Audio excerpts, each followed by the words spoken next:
I am teaching them today so that you may trust the Lord.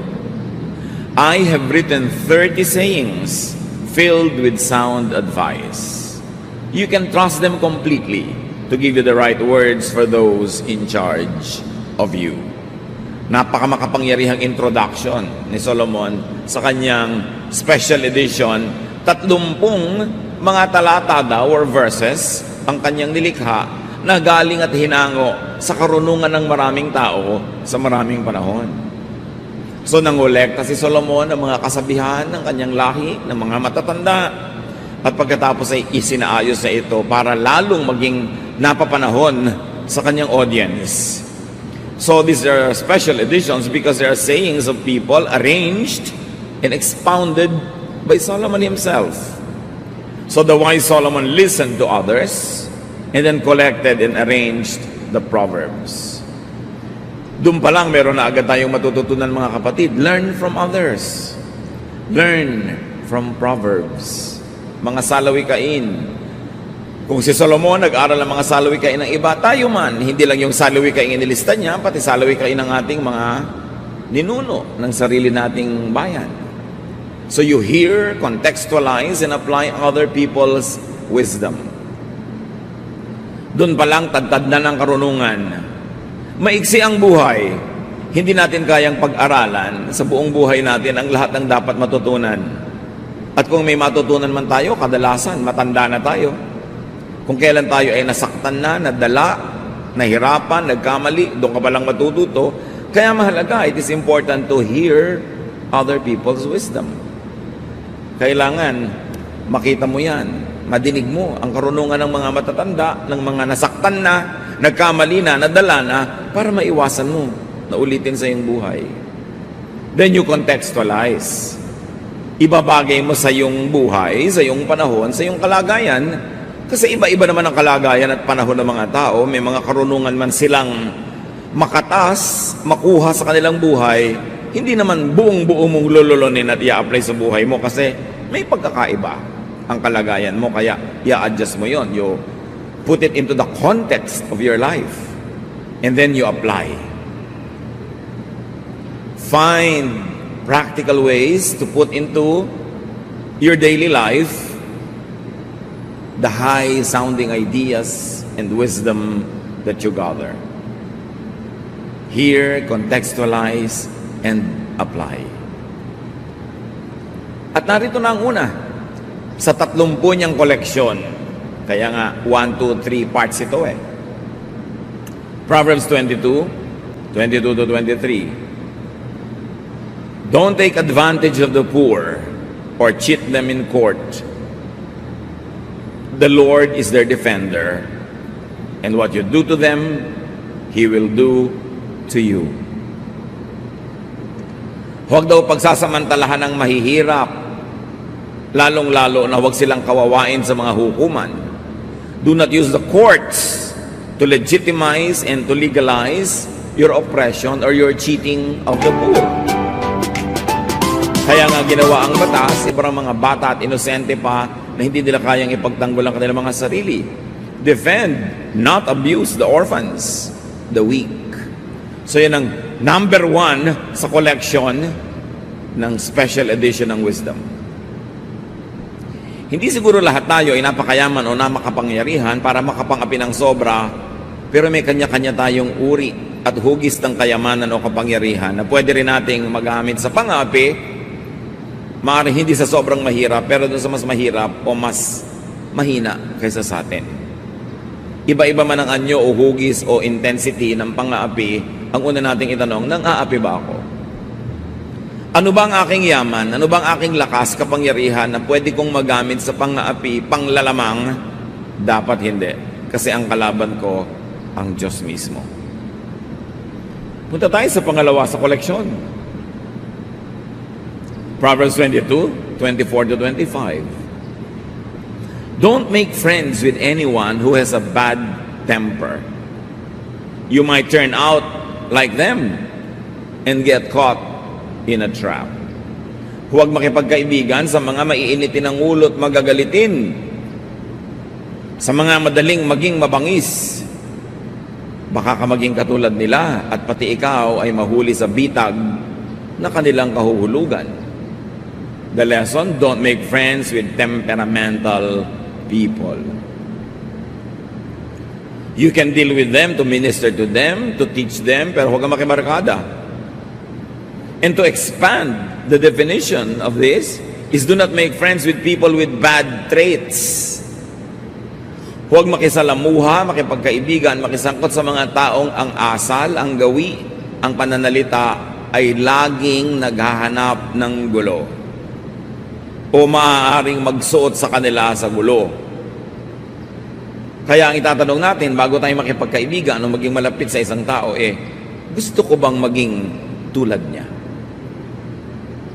Kung siya ay palababag, palaaway, lagi nalang may nagagalit sa kanya, di syempre, yung mga galit na yon tatamaan ka rin kung lagi kang malapit sa kanya. Don't make friends with people who are prone to get into fights, into trouble. Dahil madadamay at madadamay ka. O kung hindi man, baka maging active pa yung role mo, maging accessory and instrument ka to their violence. Pinipili ang kinakaibigan. Bagamat hindi pinipili ang tinutulungan, maging matulungin ka kahit kanino, maging mahabagin kahit kanino, pero yung makikipagkaibigan ka, makikibarkada ka, pinipili yun. Proverbs 22, 26 to 27, don't guarantee to pay someone else's debt. If you don't have the money, you might lose your bed. So huwag daw magagarantiya sa utang ng may utang. Huwag kang pipirma doon sa linya na nakalagay, guarantor. Huwag mong ilalapit ang sino mang mangungutang sa uutangan at sasabihin mo, o sige, pagka hindi siya nakabayad, akong bahala sa akin, kamaningel. Sabi, alam mo, baka pati higaan mo mawala sa'yo. Ibig sabihin, hanggang yung kahuli-hulihang ari-arian mo ay mawala pa dahil magbabayad ka sa utang ng pinaggarantihan mo. Special edition number 3, do not be a guarantor. Madalas, pag nalaman mong tama pala yung do not be a guarantor, huli na, sumabit ka na, napahama ka na sa utang ng iba. Unang-una, hindi ka naman Diyos. Paano mo naman malalamang makakabayad itong pinag-garanti mo? So it's presumptuous to be a guarantor. And you might lose all you have, and you might lose including the debtor. Kasi siyempre, kung yung nangutang na ginarantihan mo ay hindi nagbayad at ikaw napahamak, magkakasira din kayo. Mawawala ka rin ng kaibigan, so nawalan ka pa ng ari-arian at kabuhayan, be wise. Pero may magtatanong, paano po kung maawain ako o talagang gusto kong tumulong? Okay, be a guarantor, but be ready to pay. Huwag ka magtaka pag hindi siya nakabayad at ikaw ang nagbayad. Huwag sasama ang loob mo. Kung ikaw ang magbabayad, maghanda ka ng pambayad. So you should be ready financially, emotionally, and mentally to pay because you are a guarantor. Meanwhile, if you are not ready to pay with your own money, to suffer for somebody else's debt, then don't be a guarantor. Magtatampo po, magagalit siya. Mamaya naman, pag hindi siya nakabayad, ikaw naman ang magtatampo at magagalit, di ba? Panapanahon lang, di hayaan mo na lang siya magtampo. Kaysa ikaw. Ikaw yung nawalan dahil sa utang niya. Kung bakit naman talaga yung mga nangungutang, ang kasunod na sakit niyan, amnesia. Alam niyo, pwede yung ipagpagawa ng monumento sa plaza ng inyong bayan, yung nangungutang na nagbabayad. Konti yun eh.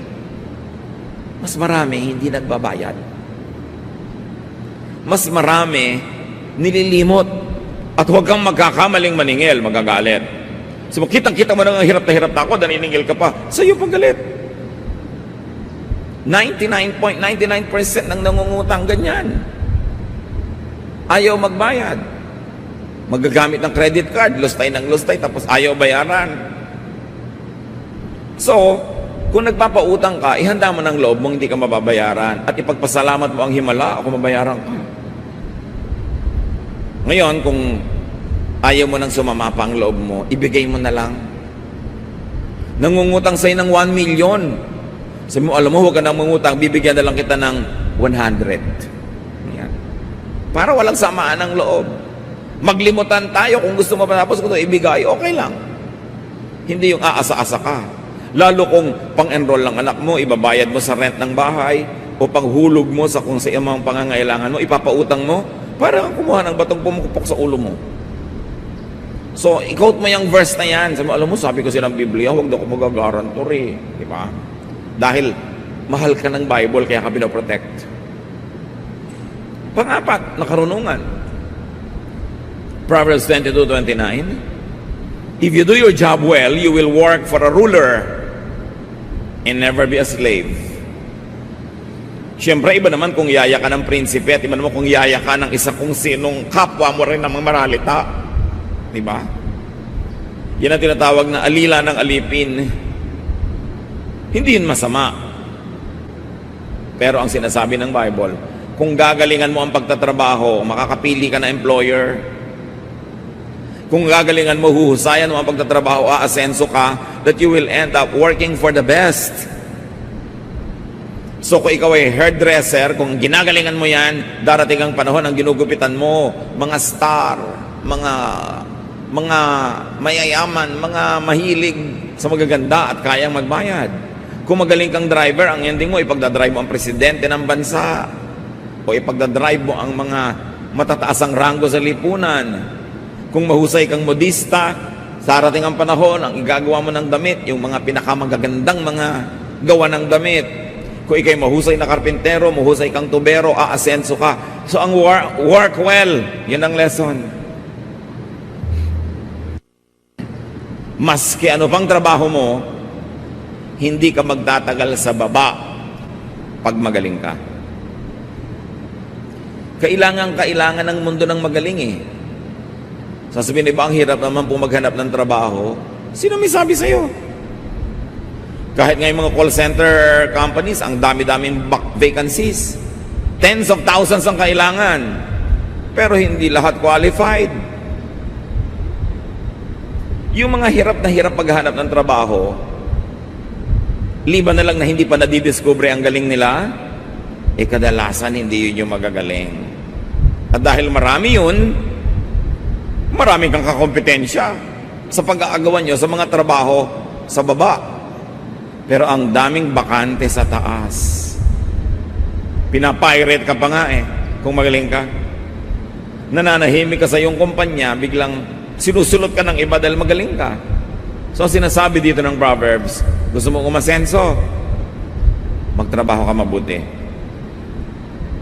Kasi lulutang at lulutang ka. You will end up working for distinguished persons. So ang tanong, who do you work for? Naglilingkod ka ba sa walang kwenta? Baka naman naglilingkod ka pa nga sa masama. Husayan ng trabaho. Working well could set you free from want, from bondage, from mediocrity and nothingness. Ano ang ticket ng maralita tungo sa pag-asenso? Work well. How do you make money? How do you have a lot of money and more than you need? Earn it. Sabi ng iba, marry it. Bihira mangyari yon. Sa teleserye lang yan. Sino namang baliw na mayaman ang gugustuhin mag-asawa sa isang pagkahirap-hirap? Siyempre, ang gusto niya mapangasawa, meron din. So, sino naman na pagkaganda-gandang tao ang gusto mag-asawa sa hindi niya kasing ganda? Bihira rin yun. Bihira yung mga nai-inlove sa kampanerang Kuba. Bihira yung mga prinsesang humahalik ng palaka. At humalik ka man ng humalik, baka nakakaisang dang palaka na yan, tad ka na ng kulugo, hindi pa rin nagiging prince. Usually, titingnan mo siyempre kung maganda ba yung partnership. Sino ngayon ang papatol sa'yo? Di kung mahusay ka, yung mahusay din, yun ang ticket mo para umangat. Kung mahirap ka na nga, tamad ka pa. Hindi mo pa sisikaping mag-aral kung may pagkakataon. At kung may trabaho ka, hindi mo na ini-improve. Pumasok ka na lang at umuwi. Yan ang pinakamataas mong pangarap sa buhay. hindi mo malang ma-improve ang trabaho mo o produkto mo, yakapin mo ang kahirapan habang buhay, hindi ka makakatakas dyan. Kasi ang daan palabas sa kahirapan ay yung daan ng husay, galing. At napakarami mga taong nakahulagpos, nakatakas sa yakap ng hirap dahil magaling sila. Dahil ginalingan nila ang kanilang trabaho. Work well. Whatever it is, wherever it is, work well. Kasi hahanguin ka na magandang produkto na iyong gawain mula sa kawalan. You don't always have to work hard when you can work well. Maraming tao hardworking pero hindi umaasenso. Hindi naman sinusukat ng langit ang dami ng pawis na inilabas mo sa katawan para magawa ang isang bagay Ang sinusukat, ano naman ang kalidad, ano ang quality ng ginawa mo. Ngayon kung hindi ka naman sobrang pinawisan, hindi ka sobrang napagod, pero ang ganda ng ginawa mo, yun ang kikilalanin, hindi yung pagod. It's not enough to work hard. You have to work well. The product of your work must be outstanding. Whether or not it was very difficult for you to do it. Pero sabi nga, kung mapurol ang isang palakol, mas dapat lakasan ang pagsibak sa kahoy para tumalab ito. Kung mas mapurol ang gunting, mas dapat mong diinan ang paggupit. Mas mapurol ang kutsilyo, mas pagsikapan mong ihiwa ito. So kung medyo mapurol ka, yun, dun mo kailangan ng dagdag na sikap. Hindi ka natural at na outstanding, hindi ka natural na excellent, dagdagan mo ng effort, ng pagod, para mapunan yung kulang. Pero kung naturally gifted ka na, hindi mo kailangan sobrang magpakahirap Just do your best. At bawat isa naturally gifted sa isang larangan man lang sa buhay. Kung hindi ka man umangat, hindi ka umaasenso, hindi ka nagniningning, baka nasa maling lugar ka na hindi bagay sa talentong binigay sa iyo ng Diyos. May ibinigay sa iyo na outstanding ka pag doon ka nag-operate. Hanapin yon at yun ang palakasin.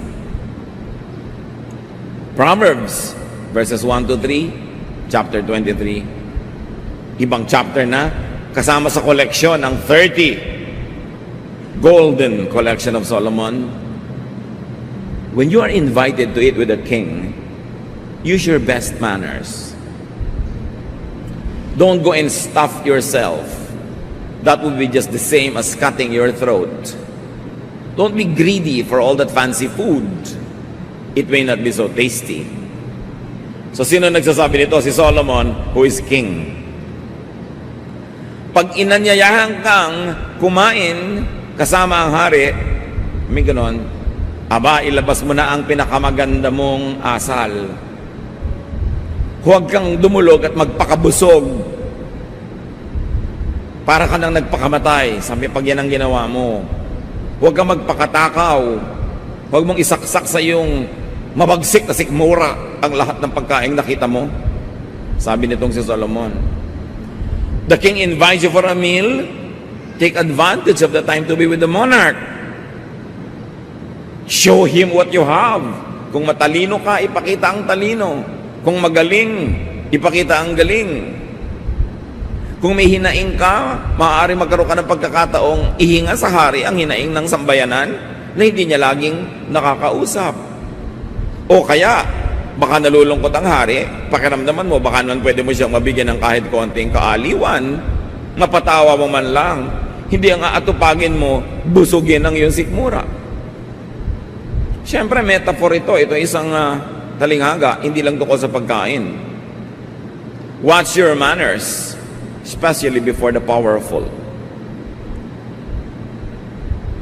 Pag nagkaroon ka ng pagkakataon, halimbawa makapanayam ang isang taong mahirap makausap, mahirap puntahan, mahirap malapitan, baka naman tambakan mo agad ang mga reklamo at problema mo sa buhay. Surely, naparating mo yon, pero sigurado, di ka na maimbita uli.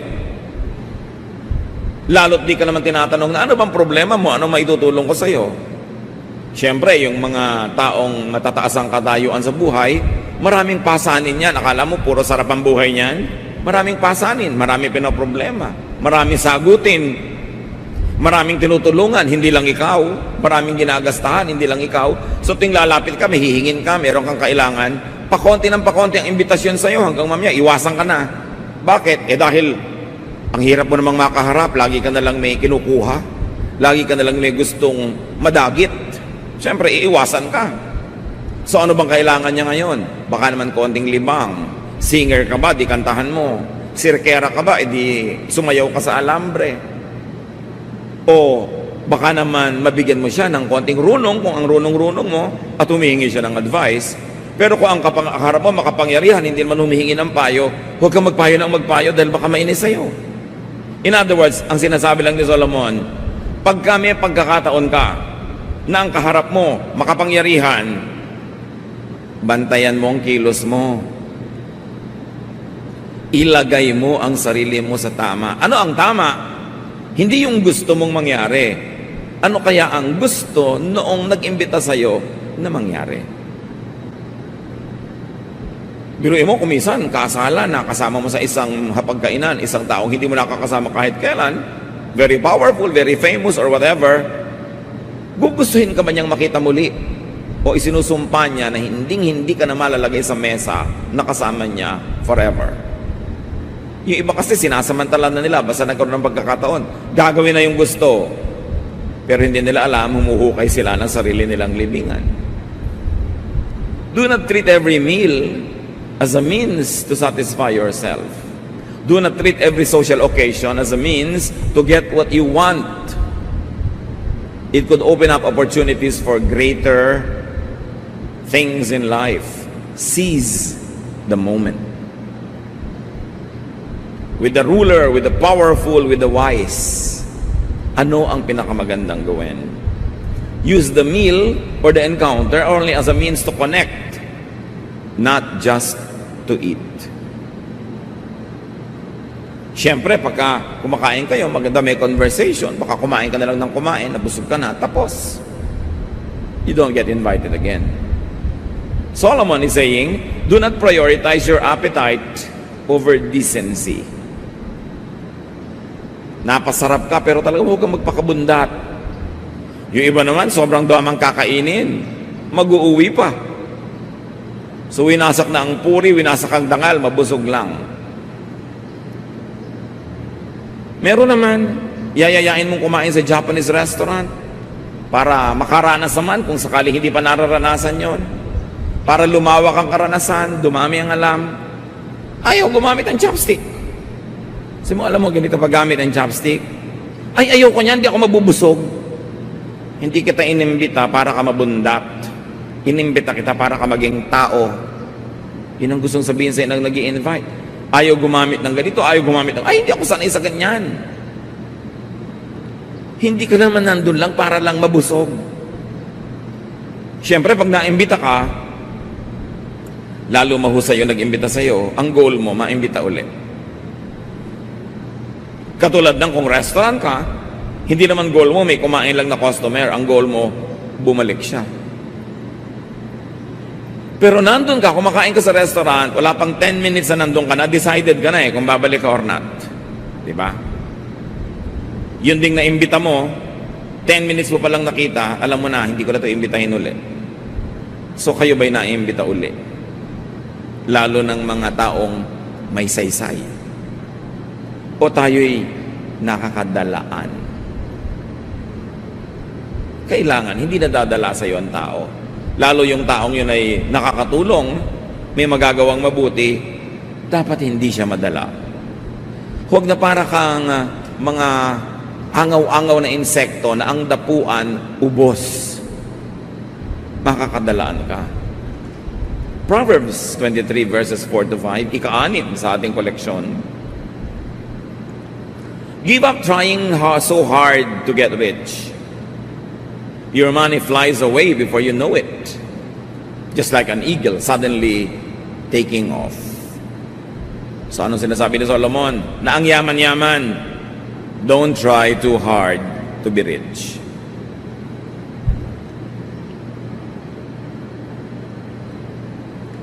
Kung may pagsisikapan ka, magsikap ka para maganda ang trabaho mo. Lahat ng makakita nun, mapuri ang trabaho. May gagawin ka, sikapin mong maging mabunga, matulungin. Pero huwag mong gawing goal sa buhay to be rich. Kasi pag ang goal mo to be excellent, malamang magiging rich ka rin eh. At hindi ka man maging rich, yung naging excellent ka, marami ka natulungan, may mga humanga, kahit konti man lang, your life will be well lived. Kung ang goal mo is to be productive, maging mabunga, syempre ang magiging ending din yan, magiging rich ka rin naman eh. At kahit hindi, naging sapat naman sa'yo yung bunga mo. Pero pag ang goal mo to be rich, you will cut many corners. Marami kang matatapakan at tatapakan mo siguro dahil kailangan para yumaman. Marami kang maisasakripisyo. Sabi ni Solomon, alam nyo, yung gustuin mong yumaman ka, it's not worth it. At makinig kayo sa akin kasi ang yaman ko, therefore qualified ako magsabi. Papunta pa lang kayo, pauwi na ako eh. So makinig kayo sa akin. Lalo kayong hindi pa nakaranasan maging mayaman, huwag nyo yung gawing goal. Don't waste too much time, too much effort collecting money because money can fly away so quickly. Ang bilis mawala ng pera. Marami tayong nababalitaan kahit sa mga dyaryo, kutakot-takot na mga kasamaan ng ginawa para yumaman o ang ending, nagagamit ba ang kayamanan? Nalalayo din sila sa kanilang kayamanan. Nalalayo din sila sa kanilang bahay. Nalalayo din sila sa mga taong mga dating kinakaibigan sila. Sabi ko noon, kasi pagyaman lang ang inatupag, hindi maging mabuting tao. Hindi maging mabungang tao. Yumaman ka, wala kang production. Hindi ba alisan ako yumaman ka dahil ang dami mong itinanim na munga, ang dami mong ginawa na produkto, may bumili, pero ang dami mong ninakaw, ang dami mong dinaya, ang dami mong ginawa ng masama, walang kwenta yon. Sabi ko noon, nawawala din yan bigla. Money is so hard to get, yet so easy to lose. So why sell your soul to the devil for money when you can so easily lose that same money? Work for things that last, that endure, like relationships. Huwag bibigyan ng higit na halaga ang pera kesa sa magandang pakikipagkapwa-tao, kesa sa magandang relasyon sa kapwa, kesa sa pagiging makadiyos.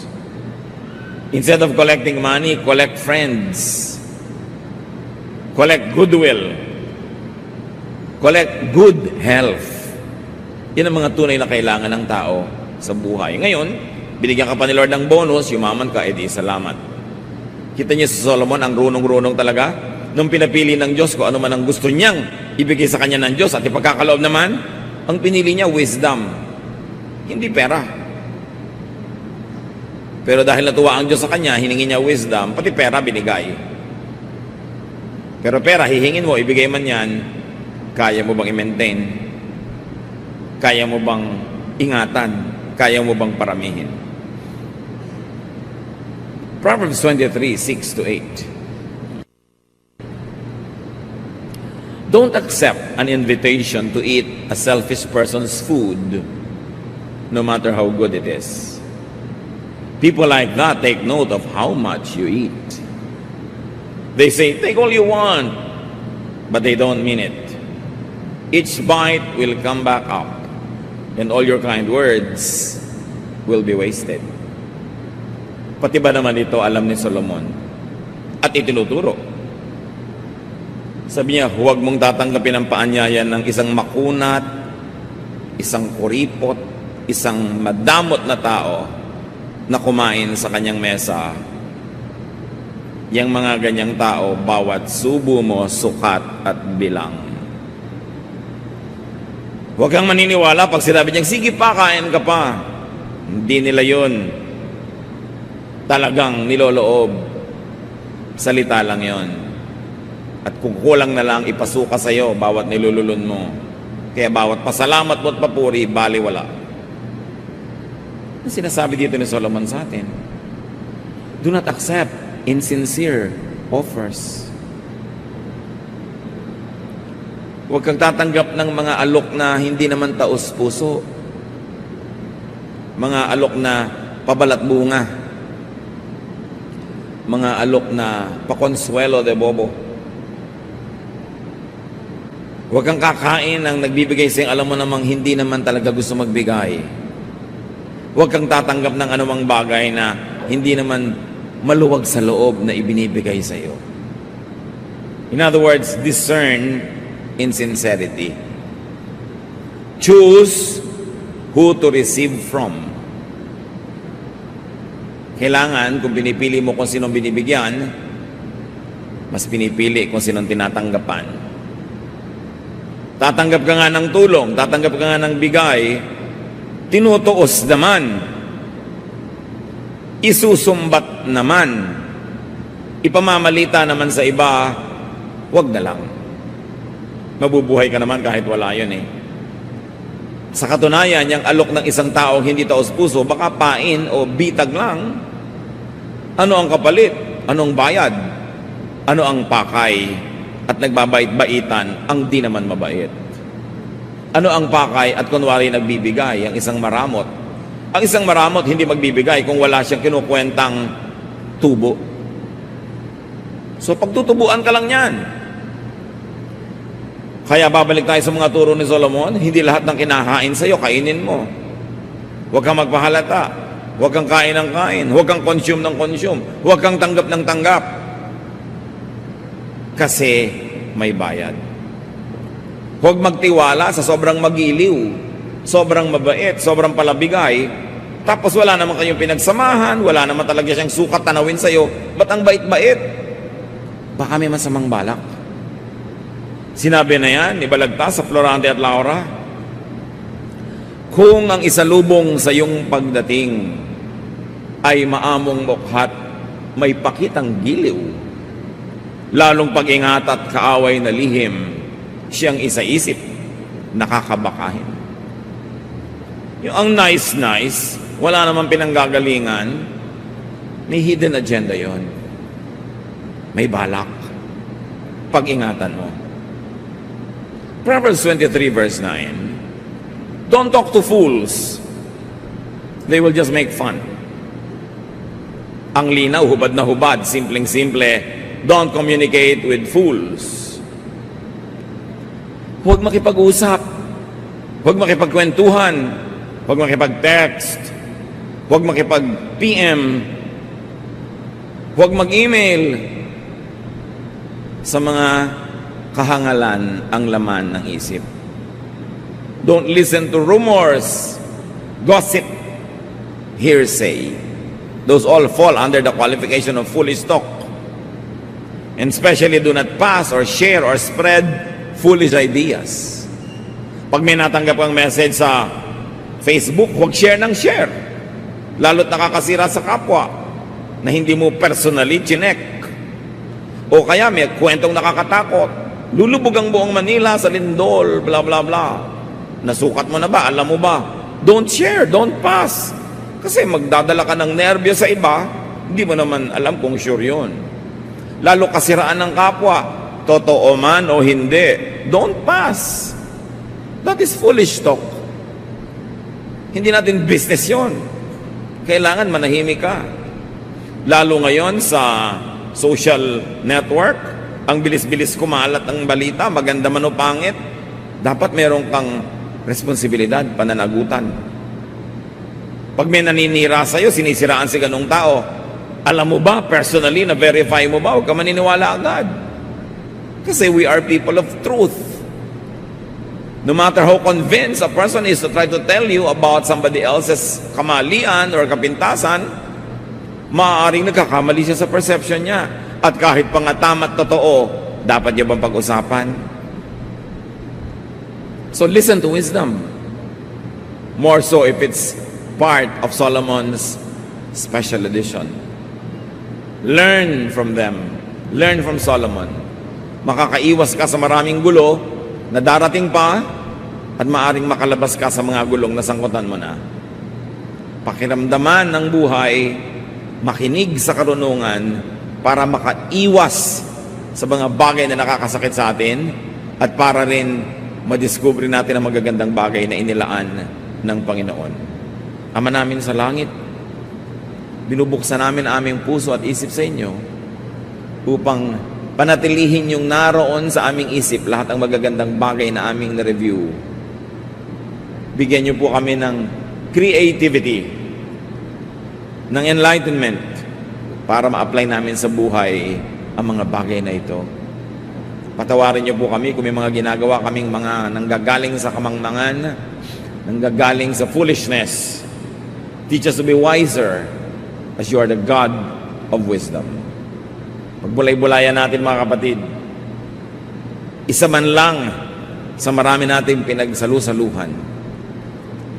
At gumawa tayo ng mga tiyak na pasya. Napakinabangan natin ito at pakinabangan ng mga mahal natin sa buhay.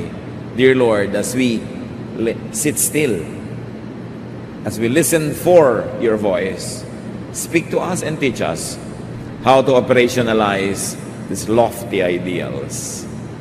Manatili sa presensya ng Panginoon at hanapan ng paglalapatan sa buhay ang mga karunungan ni Solomon.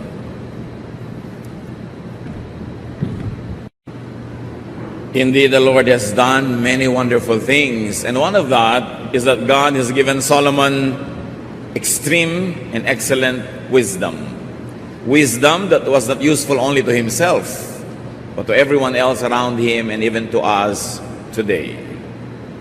Wisdom is precious, lalo na kung special edition. And in fact, among the Proverbs, Solomon has a very special edition. 30 Proverbs that he said are very special that people should keep in their hearts. And now we're going to discuss some of them as we have discussed kanina ang first worship service yung iba at sa susunod na worship service sa Miyerkules yung pangatlo. This is a 3-part message on the special collection of Solomonic wisdom. Ang pamagat ng pag-aaral natin ngayon, Solomonic Wisdom, Special Edition, actually part 2 of 3 parts. Thank you, Lord, for Solomon's wisdom. Thank you for everyone around him that helped him improve his wisdom. And now we thank you for the privilege of partaking of that wisdom. Patawarin niyo po kami sa mga kasalanan namin, sa mga maruruming pag-iisip, sa maruruming salita, sa pananakit ng kapwa, sa mga pagbibintang, sa mga pagkukulang namin sa aming mga tungkulin, sa aming mga personal na paglabag sa iyong mga utos. Pakalinisin niyo kami, Panginoon. Cleanse us with the blood of Jesus. Enable us to rise above ourselves and meet with you in a higher level of consciousness, of spirituality. And we ask you, Father, to give us a simple message coming from the wisdom that you have given to Solomon and to the people that he also learned from. And may you give us the wisdom to apply this in daily life. Lead us, teach us, empower us to understand the power of your truth. At nawa, Panginoon, ang iyong mga salita maging kagamutan, kalakasan ng aming katawan, ng aming isip, ng aming emosyon at ng espiritu. Patahimikin niyo pong loob namin, payapain niyo kami, ano man ang pwedeng gumulo sa amin, at ang inyong pagpapala maghari sa dakong ito, lalong-lalo sa bawat puso ng narito ngayon. Bless us, Father, with your truth. We seek you, thanking you in the name of Jesus, your Son, our Lord and Savior. Amen. We shall be reading from Proverbs 22, this time from verses 17 to 21, a very important prelude to the many Proverbs that Solomon called special. Here are some sayings of people with wisdom, so listen carefully as I teach. You will be glad that you know these sayings and can recite them. I am teaching them today so that you may trust the Lord. I have written 30 sayings filled with sound advice. You can trust them completely to give you the right words for those in charge of you. So this is Solomon speaking. Sabi niya, marami akong kinolektang mga kasabihan, karunungan, galing sa mga ninuno, sa mga taong nag-iisip, at inayos ko sila at naging 30 mga salawikain na nagbibigay ng mahalagang payo sa buhay. These are sayings of people arranged and expounded by Solomon. So why Solomon listened to others? Hindi siya kontentong marunong siya at pinarunong siya ng Diyos. In fact, marunong siya, kaya marunong siyang makinig sa kapwa. Why Solomon collected and edited the Proverbs, which we now enjoy. Immediately, meron siya agad tinuturo sa atin, mga kapatid. Learn from others. Learn from Proverbs. Mga salawikain, kasabihan ng matatanda, dahil marami na silang natutunan sa buhay. And so what do we do with wisdom? Especially collective wisdom of a people? Hear, contextualize, and apply other people's wisdom to you. It's important to hear. And why hear? Because there are many things that compete for our attention. Pag narinig natin ang karunungan ng iba, pwede na nating maiwasan ang pagkakamaling nagawa nila. Marami naman mga tatao kaya lang natututo dahil nagkakamali. Through trial and error, mostly through errors, people learn. Kaya pag may edad na ang tao, marami na naging pagkakamali. O marami na siyang napanood, naobserbahan na pagkakamali ng iba. And when you learn from them, you avoid committing the same mistakes. Nakakatipid kang magbayad ng matrikula. Nakakatipid kang mahirapan at masaktan. Kaya mahalagang nakikinig. Then you contextualize. Lalo karunungan ng ibang tao, ibang panahon, ibang lugar, ibang kultura, hindi naman buong-buo mong lululunin at i-apply sa iyong buhay, kailangan ibinabagay mo sa iyong buhay, sa iyong kondisyon, sa iyong kalagayan. That's why you put the entire truth in your context. You frame it with your reality, and then you apply it to benefit from it, not to suffer. Meron kasi mga karunungan na pag in-apply mo naman sa buhay mo, nagsasuffer ka, it's disadvantageous to you, then it is a misapplication. Because the words of God are given so that we might be free, we might be happy, fruitful, godly, and comfortable. Then what do you do with what you hear? And contextualize, you apply it. Therefore you move. Hearing must end in moving. Moving your body, moving your life, moving your direction. At ang kauna-unahan sa ating ngayong pag-uusapan, Proverbs 23:12, listen to instruction and do your best to learn. Tatanungin mo ba naman si Solomon na marunong kung ano ang dapat mong gawin? Siyempre, ang unang niya sabihin sa iyo, learn. Learn always. Hindi tumitigil ng pag-aaral ang tao kahit na natapos na siya ng isang kurso. Ang buong buhay ay isang malaking paaralan. Learning involves effort. Kaya yung mga iba ayaw na mag-aaral. Sabi na, pagod na ako, ayoko na magdala ng notebook ever again or read a book in my life. So para mo na rin sinabing ayoko nang matuto ng iba pang bagay, sapat na sa akin yung natutunan ko noon. Eh kung binabalak mo pang mabuhay ng mas mahaba beyond today, you must be willing to learn many things. To know and to process knowledge.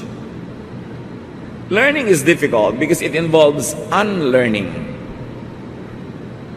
You've got to give space for new ideas. Kaya mga taong sobra lang tradisyonal, sobrang conservative, wala na yung malalamang iba. Kasi ayaw na nilang magbitaw ng mga dating bersyon na alam nila para palitan ito ng mga updated and improved and upgraded versions of the same truth. Yakap na lang sila sa nakaraan at ayaw na lang magkaroon ng mga pagbabago. Learning is resisted by some people because it involves adjustment to new realities, to renewed realities. Sometimes from a know-it-all senior high school student, you become a gullible, impressionable freshman college student. Pero kung hindi ka willing tumawid mula dun sa ang galing-galing mo, tatawid ka sa wala ka uling alam para matuto, hindi ka na nga matututo nun when you want to be staying only in your comfort zone. Education, learning is difficult because you have to process things that you have always believed in. Yun pala, bagay lang yun sa dating mong edad, sa dating stage of your development at dating consciousness. Pero ngayon, sabi nga ni Paul, our knowledge is imperfect and our prophecy is imperfect. When the perfect comes, the imperfect will pass away. Sabi niya, when I was a child, I thought like a child. I reasoned like a child. But now that I'm a man, I give up childish ways. So sa pag-aaral din natin, may mga gini-give up ka na dati mong alam kasi meron ka na ngayong kakayanan na improvein yung kaalaman na yon. Sa lahat ng bagay, lalo sa pagkakilala sa Diyos, sa palagay ba natin, 5 years ago, 6 years ago, 10 years ago, kumpletong kilala mo na ang Diyos at hindi ka na willing mag-aral pa? Hindi ka na willing na ma-refine pa yung dati mong alam at ipag-igiitan mo yung noong pa man ay naunawa mo pero ngayon ayaw mo nang bitawan? Hindi matatapos ang pag-aaral. Room for improvement is the biggest room in the world. So immediately we learn something else, that you should go with and go after learners and seekers. Mabuting tayo nakikisalamuha, nakikipagmabutihan sa mga mahilig mag-aral, sa mahilig magsaliksik, mahilig makipag-usap na nakakapagpatalas ng isip. So isa sa mga mahalagang payo ni Solomon, keep learning. Sa mga bagay na physical, mental, spiritual, social, scientific, keep learning. Habang rumurunong ang tao, mas lumalawak ang isip, nagiging mas mabait. Kakambal ng konting alam ang kakitiran ng isip. At kakambal ng kakitiran ng isip kung minsan ang kalupitan. Ang kalupitan sa kapwa na hindi mo naiintindihan, i-judge mo agad na mali. Ang problema mo lang pala, makitid lang ang utak mo, hindi kasya yung maraming kaalaman. But because of this narrow-mindedness, you demonize those who are in a higher level of thinking. Kaya pagkamangmangan tao, kadalasan, malupit din. Mapanghusga. Kaya dapat aral ng aral. Proverbs 23:13-14. Don't fail to correct your children. You won't kill them by being firm, and it may even save their lives. Huwag na huwag daw pababayaan ang pagtutuwid sa mga bata, lalo sa kanilang mga kalikuan. Correct children. Bakit turo ni Solomon at ang mga matatanda na gumawa ng mga salawikayang inayos niya na dapat laging ituwid ang bata? Because most of the time, liko ang bata kesa tuwid. The tendency for children is to be wrong more than to be right. Proverbs 22:15, all children are foolish, but firm correction will make them change. Hindi mo kailangang turuan ang bata magsinungaling, maiimbento niya yon. Hindi mo siya kailangang turuan maging makasarili, maiimbento niya yon. Hindi mo siya tuturuan manakit ng kapwa-bata, mangagaw ng kinakain ng kapwa-bata, likas sa fallen human nature. Kaya habang maaga, itinutuwid agad ang liko. Kesa sa katandaan na, kalakihan yung liko, mahirap nang ituwid. But of course, it must be a correction. Hindi yung hampas ka lang ng hampas, palo ka lang ng palo, nagsasalita ka lang ng masakit. Dahil hindi naman maitutuwid yung ganun, mga pagkakamali ng maling approach. So, correction won't harm children. In fact, non-correction is what could kill them. Pag kulang tayo sa pagtutuwid sa mga bata, maaari ang mga bata lalo pa nga mapahamak. Hindi yung kawawa naman yung bata, ayaw mong turuan, ayaw mong disiplinahin, ayaw mong pagalitan. You must correct children on time. Preferably before an error is committed. Para alam na niya, pag kinocommit niya yun, conscious siya that is committing an error and therefore, malilimitahan ang kanyang paggawa nun. Or if it's already committed, immediately after an offense. Kaya nga ang sabi ng MRTCB, kailangan lagi ang gabay at patnubay ng magulang. Dahil pagka hindi tayo nagbigay ng patnubay, di ba? Programa ay rated PG. Patnubay at gabay ng magulang ay kailangan sa mga batang manonood. O ganon. So mga anak, makakapanood ka ng mga hindi totoo. Yung mga lumilipad dyan, hindi totoo yan. Fantasy lang. Makakapanood ka ng mga kalupitan, huwag mong gagayahin. O kaya, huwag mo nalang papanoorin. So, dapat nakabantay ka sa mga bata. Makakakita sila ng eksena ng mga tao sa street. Sinasabi mo agad, nag-editorialize ka na. Anak, huwag mong gagayahin yung kilos na yan. O yung dura ng dura sa kalsada, huwag mong gagayahin yan. Etc. Etc. Kailangan ng pagtuturo, pagtutuwid. Kasi halos wala pang laman yung isip ng mga bata. Kung ang mauna doon, mahirap nang tanggalin. Kaya pag may pumapasok na mali, alis na agad dyan, nilalagyan mo. And this is probably one of the very difficult social costs of having so many parents working in places away from their children. Naintindihan natin, kailangan mabuhay, kailangan mag-survive, pero dapat merong kahalili, may mga substitute ang parents, nagtuturo sa mga bata. Mahirap naman kasi magturo. Mas madaling pabayaan na lang.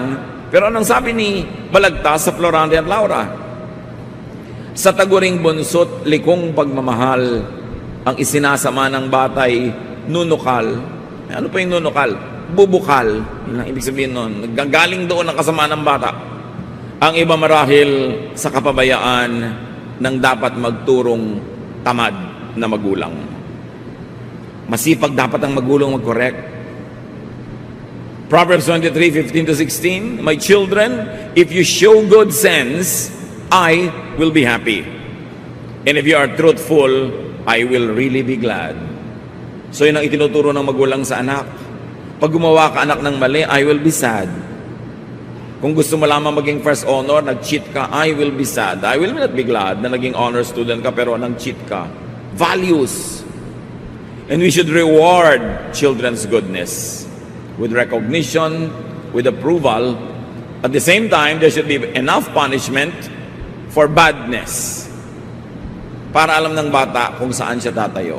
Pag kinalakihan na ng bata ang paggawa ng tama, kahit later on, hindi mo na bantayan, hindi mo na laging paalalahanan, likas na sa kanya ang pag-ibig sa tama at pagkamuhi sa mali. Pero pag napabayaan, the first 4 up to 7 years, ang hirap bawiin ang mga maling natutunan niya. Proverbs 23:17-18, pangatlong wisdom ni Solomon sa koleksyon. Don't be jealous of sinners, but always honor the Lord. Then you will truly have hope for the future. Ba't sinabi yan? Kasi maraming taong naiinggit, nananaghili, nagsiselos sa mga masasama. Bakit? Lalo ko yung kasamaan ay nagbibigay ng pera. Kung ang masamang gawa ay nagpapasikat sa tao o nagbibigay sa kanya ng mapagkakakitaan, katanyagan, kapangyarihan, pwedeng mainggit yung taong hindi gumagawa ng masama sa gumagawa ng masama. Lalo't parang may premyo pa ang paggawa ng masama. Pero ang lesson from Solomon, do not envy bad people. Do not envy people who do bad deeds. Though they seem prosperous for a while, though they seem powerful or they seem to be having a good time, they will have their day in God's court.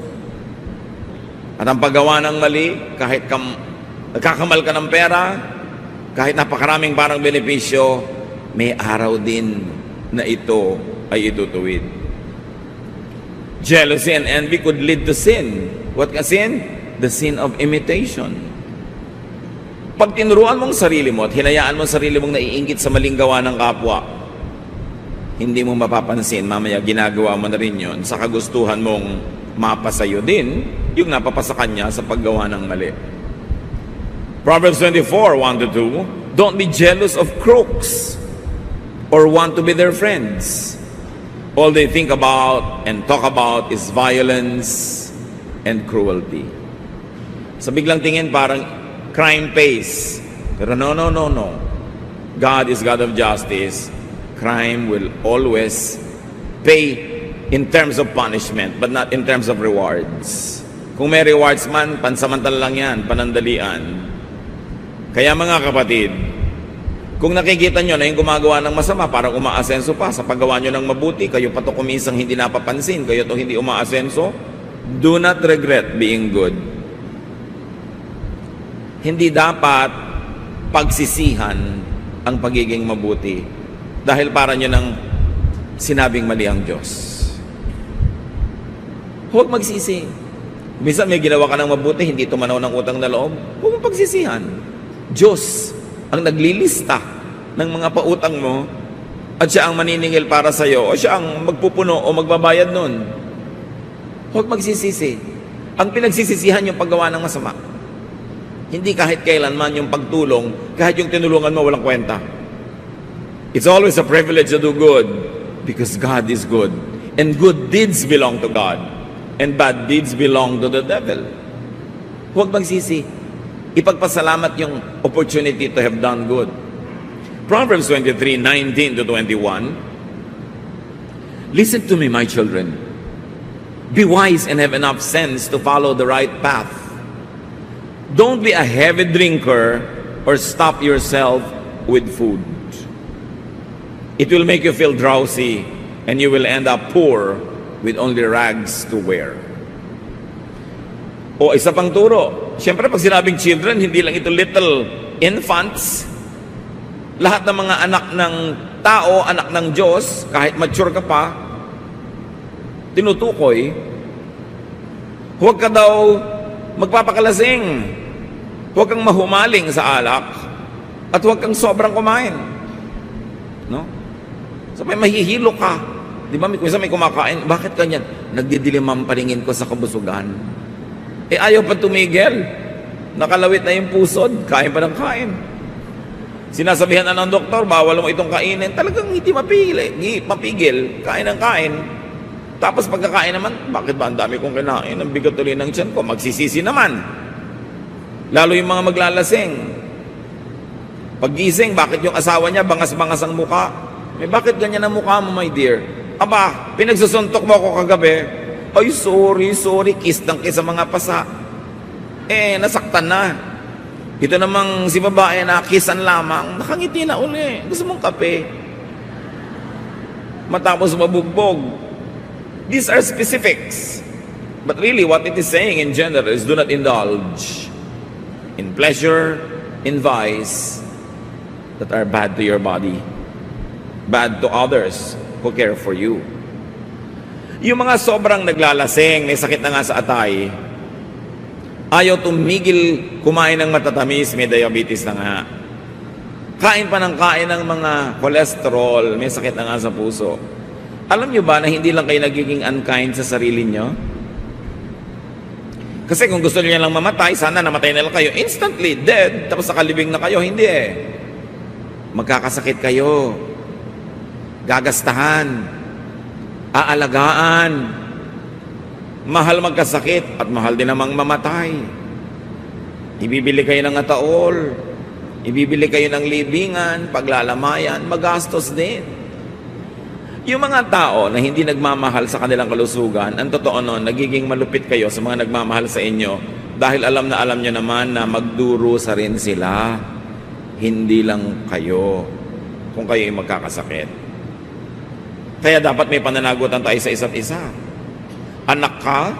Naku, I will not indulge in very dangerous sports kasi pagkabigla ako na paralitiko dito, buong buhay ko, aalagaan ako ng magulang ko, tumatanda na sila, mag-aalaga pa sila na paralyzed dahil sa isang very dangerous activity. Hindi ako mag-i-indulge in drugs. Pag nahuli ako, nakulong ako, matanda na yung magulang ko, imbes mabigyan ko ng ginhawa, siya pala pa yung dadalaw sa akin sa kulungan. O mag-iingat ako sa kalusugan ko kasi pag namatay ako bigla, kawawa naman tong asawa ko, siya magpapalaki ng mga anak namin mag-isa. Alam nyo, inaalagaan ng katawan, hindi lang dahil mahal mo ang sarili mo, dahil mahal mo yung mga taong umaasa sa'yo. Pananagutan yan ng matitinong tao. So ano ang paalala dito ni Solomon? Restrain yourself. Magpigil. Anything that you love, desire, and covet could be your master. Ang hinahangad mo, ginugusto, hinahabol-habol, magiging Panginoon mo yan. Kaya tiyakin mo unang-una na hindi yan alak, hindi yan drugs, hindi yan nakakasama sa iyong katawan dahil marami rin namang madadamay kung magkasakit ka. Panglima, sa collection na ito na very special, verses 22 to 25. Bili na naman sa mga anak. Pay attention to your father and don't neglect your mother when she grows old. Invest in truth and wisdom, discipline and good sense, and don't part with them. Make your father truly happy by living right and showing sound judgment.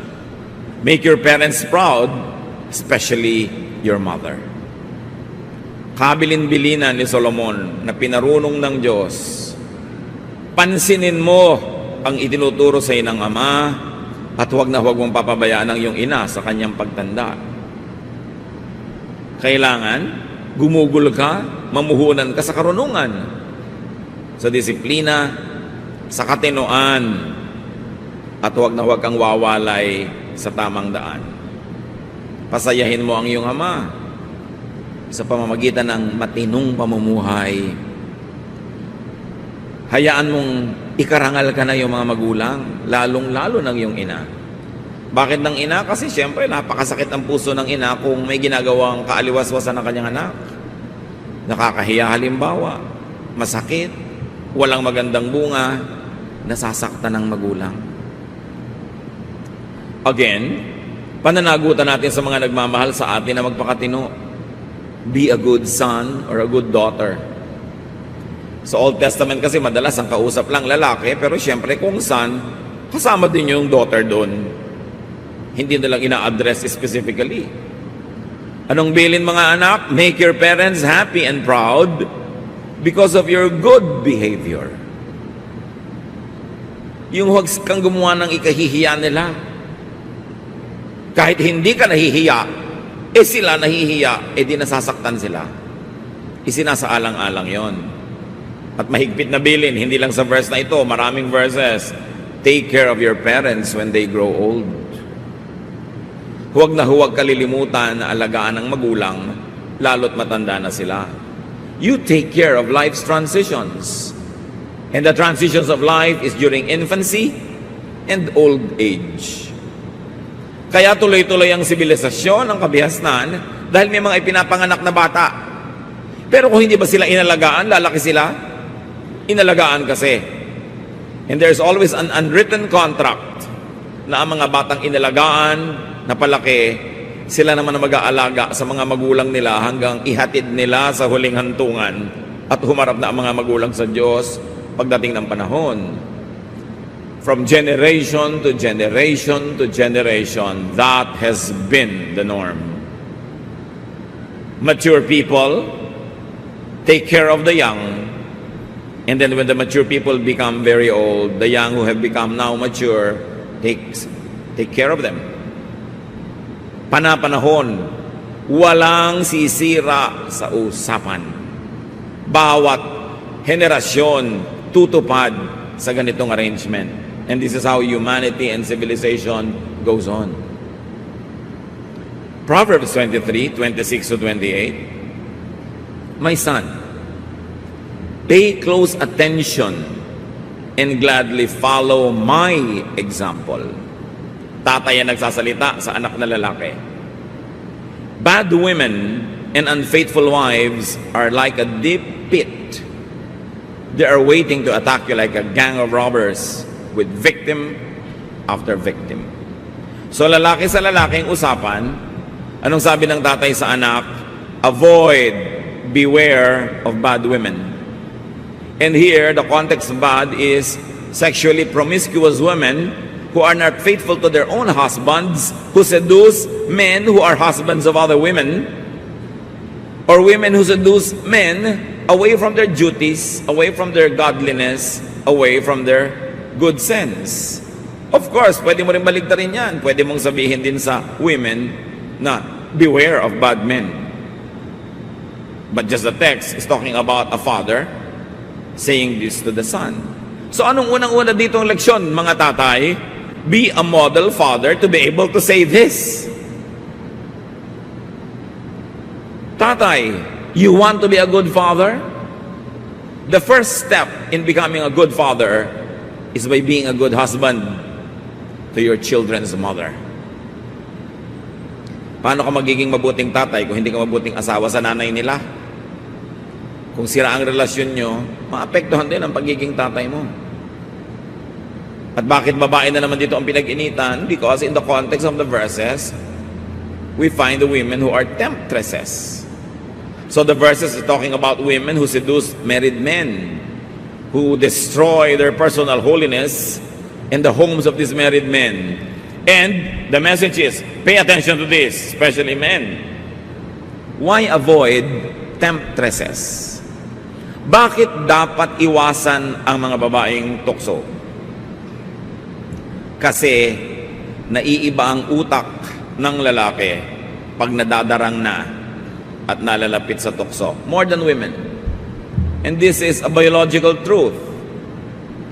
PsychologyToday.com, in the article, The Physiology and Endocrinology of Sexual Arousal says, listen very well, when the mind and the body are in the state of sexual arousal, the prefrontal cortex, sometimes called the cerebral cortex, which is responsible for higher level cognitive functions like reasoning, is shut down. Pagka daw, ang isip ng isang lalaki ay dumating na sa level ng sexual arousal, nagising na ang kanyang damdamin, napukaw na ang kanyang pagnanasa, nagsasara ang cerebral cortex na pinanggagalingan ng katwiran. So yung ako ang iyong konsyensya, sarado. Yung mali ang gagawin mo, magkakasakit ka, sarado yon. Magugulo ang iyong asawa, sarado. Baka mahuli ka, sarado. Pag dumating ka na sa level na natukso ka na, sarado na ang utak. Wala nang gustong gawin kundi ituloy ang nasimulan. And to continue to quote, sexual temptation is not a battle between the pleasure center and the rational part of the mind. The rational part, when the person is already aroused, is already dead. It's not even fighting. So kung tayo ay lumululo ng pagkain at may dalawang tubo na pinupuntahan yung ating lalamunan, isa patungo sa lungs na hindi dapat pasukan ng pagkain at isa patungo sa sikmura na dapat puntahan ng pagkain, pag ngumunguya ka na, nalalaman na ng lalamunan mong may lululunin kang pagkain, nagsasara yung glottis, a muscular flap na sumasara doon sa mga butas patungo sa lungs para yung kinakain mo ay huwag magpunta ron at tumuloy sa sikmura. Pero kung kumakain ka, tawa ka ng tawa, daldal ka ng daldal, nalilito yung lalamunan mo, kaya kung isang paglulun mo, yung kanin tumutuloy sa lungs. Iuubo mo ngayon hanggang lumabas sa yung ilong. Naranasan nyo na yan? Kasi nalilito yung lalamunan.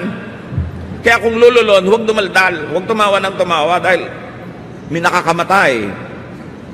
Ang isang Kennedy namatay sa dining table dahil dyan may nalulon. Hindi lumabas, nag-choke, hindi nakahinga. Eh kung isang hita ng manok yung nilunok nyo, parang talagang hindi kayo makakahinga. Ganon din yung utak. Yung pinanggagalingan ng katwiran, katinuan, kahusayan, karunungan, yung cerebral cortex, pag dumating sa level ang lalaki na natukso na arouse, sarado na yung utak. Pag natukso, nadarang, na arouse, sarado na yan. Madilim na ang isip. Wala na yung gustong gawin, kundi parausin ang lagnat. Tapusin ang nasimulan na pagnanasa. At pag natapos na lang yon, tsaka uli bumubukas yung utak. Sasabihin, ba't ko ba ito nagawa? Magsisisi ngayon. Hanggang sa susunod na panahong matukso ulitan na naman. Kasi sabihin ng asawa, 7 beses mo na akong iniwan. So 7 beses na palang nagsara yung cerebral cortex. Ngayon mga kalalakihan, huwag ang cerebral cortex ang sisihin. Kung sabihin kasi nagsara na yung cerebral cortex ko. Mrs., ano sasabihin nyo? Bakit ka nagpadarang? Hindi pa naman sasara yan kung hindi ka darang eh. Ba't ka lumapit? Ba't ka nagpatukso? Hindi yan sasara mag-isa. Sasara lang pag natukso ka na. So dapat hindi ka nagpapatukso. Kaya ang payo dito sa Proverbs, avoid. Huwag yung lumayo ka kung natukso ka na, yakap-yakap ka na, tsaka ka palalayo. Walang gumaganon. Lumayo ka sa simula. Kaya huwag mong kakantahin yung tukso, layuan mo ako. Ba't ka lalayuan ng tukso? Eh, gusto kang nga kapitan. Ikaw ang lalayo dyan. Anong payo? Lumayo. So pag may nagsasabing natukso kasi ako, nagkamali ako, kasi lumapit ka. Kasi hinayaan mong matukso ka. Beyond the power of your mind. It is important to understand that. Kahit yung mga ganyan, yung mga mechanics, hindi in-explain sa atin ng Proverbs, alam nila yung methodology of temptation. Kaya kailangan huwag lalapit kahit sa simula pa lang. Pag may nakita ka nakabukas sa pinto at may nakalabas na tuhod at kakaway-kaway, isara mo yung pinto, ipitin mo ang tuhod. Hindi sisilipin mo kung sino yung nasa loob. Mamaya papasok ka na, tuloy-tuloy na yun. Proverbs 23, 29 to 35. Who is always in trouble? Who argues and fights? Who has cuts and bruises? Whose eyes are red? Everyone who stays up late, just having one more drink. Don't even look at that colorful stuff bubbling up in the glass. It goes down so easily, but later it bites like a poisonous snake. You will see weird things and your mind will play tricks on you. You will feel tossed about like someone trying to sleep on a ship in a storm. You will be bruised all over without even remembering how it all happened. And you will lie awake asking, when will morning come so I can drink some more? Ano ang babala dito ni Solomon? Sino daw ba yung nasusugatan, nahihilo, naglalaro ang guni-guni? E di yung mga naglalasing. Sinong napapahamak? Yung nagkakanda puyat-puyat para just one more shot, one more drink. At mamaya, just one more hanggang abutan na ng umaga, gising pa sa pagbibisyo. Ito ang ipinakikilala sa atin ni Solomon. Do not be a drunkard. Do not indulge in vices. At syempre, yung alcohol dyan is only a metaphor of all vices. Huwag kang magpuyat ng kasusugal. Tapos tulog ka sa araw. Paggising mo alas 3 na, alas 4 ng hapon, maghahanap ka na naman ulit ng sugalan. Huwag nagpapakalasing-lasing hanggang gabi, tapos matutulog buong umaga, hindi makapagtrabaho. Pag gumagabi na ulit, hanapan na naman ng iinumin o drugs. Do not start a vice. Bihirang nagsisimula ng bisyo ang nakakatakas. Do not get led and controlled by a vice. You must be a free man or woman, not addicted to anything, even food, even wine, even a habit, because the people of God must be free. Free only to serve God. So because of his vice, a man demeans and hurts and destroys himself and his loved ones as well. Nakakakita ka na antitinong mga tao pag nalasing na, mukhang basura, mukhang basahan. Mga matitinong mga babae na ngayong nagkanda talo sa kasino ay mukha ng basahan. Dapat hindi ganun. Huwag magpapaalipin. And if this habit runs in the family, as many habits are, cut it and stop it in your generation. Kung lahi kayo ng mga babaero, putulin mo na sa panahon mo para huwag mo nang maipasa sa iyong anak. Kung lahi kayo ng mga lasinggero, lahi ng mga nambibisyo, lahi ng mga nambubugbog ng asawa, stop it in your generation. Kung lahi kayo ng mga nangangaliwa, lahi ng mga hindi matapat sa mga asawa hanggang kalolalahan nyo, alam nyo talagang mga makakate, stop it in your generation. How can we do that? We can do that because Jesus saves us. Because Jesus can cut generational curse. Napuputol niya, napapatid, maging ang mga saling lahi ng mga masasamang bisyo. Because the power of the blood of Jesus can set us free from the power of darkness. So huwag sisihin ng mga kamag-anak, ang mga kalolalahang na mayapa na. Kuminsan, yung mga generational sins, hindi naman dahil sa genes, hindi genetics, culture. Yung kasi ang culture ng pamilya, yun ang kinalakihan mo. Pag hindi ka conscious, yun din ang paraan ng pagpapalaki mo sa anak mo. Kaya kailangan conscious. Lalo sa generation nyo, nakakilala kayo sa Panginoon, nagkaroon ng bagong buhay sa Panginoon, dapat putulin ang mga bisyo ng mga saling lahi. So that you will begin a new generation, a godly generation in your bloodline. Proverbs 24, 3-4. Use wisdom and understanding to establish your home. Let good sense fill the rooms with priceless treasures. Pag gumagawa kayo ng bahay, anong plano na mag-asawa? Architectural plan, muebles, motif, color. Pero sabi ni Solomon, build your home and your home life on the foundation of wisdom. Imbes ang isipin nyo mag-asawa, yung bahay, ang isipin ninyo is yung tahanan, yung home. Anong ilalagay natin? Anong ipupundar natin?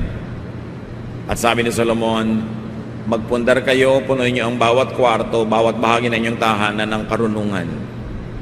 Let wisdom fill and decorate your home. So ano dapat ang nasa bahay? Hindi naman masama na may magagandang gamit. Okay lang yan kung afford nyo. May mga sasakyan kayo para maginhawa. Pero hindi dapat mawawala intelligent discussions. Lumalaki dapat ang mga bata na pag magkakasabay kayong kumakain o kayo nagpapahinga, seated together, matatalino ang pinag-uusapan. Katalinuhan. Hindi mga walang kwenta-kwentang bagay, hindi mga kalaswaan, hindi mga chismis. Katalinuhan. Yung sabi mo sa lola mo, Lola, ano po ang scientific family name ng mushroom? Ano po ang scientific family name ng ganito? Ng mga kabuti. Sabi naman ng lola mo, anak, Heterobasidiomycetidae. Naks. Galing naman ni lola, no?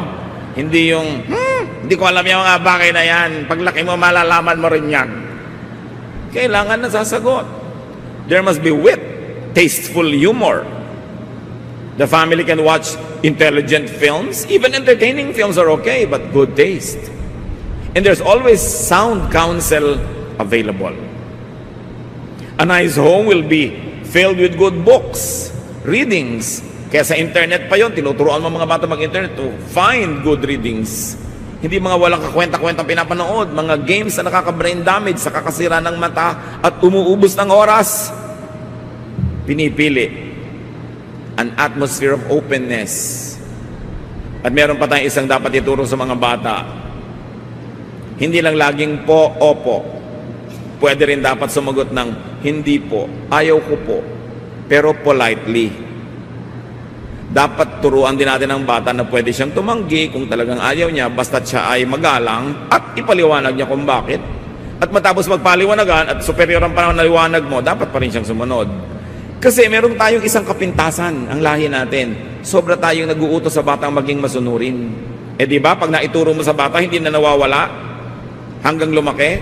Kaya pag lumalaki, api-apihan kung saan-saan, api-apihan ng mga amo, binubugbog, kinakawawa, opo pa rin ang opo. Kasi hindi natutunang tumanggi. Basta magalang, may katwiran, okay lang dapat tumanggi ang bata. We should train them also to assert themselves up to a point so that we don't become a nation of slaves, a nation of people being abused by others.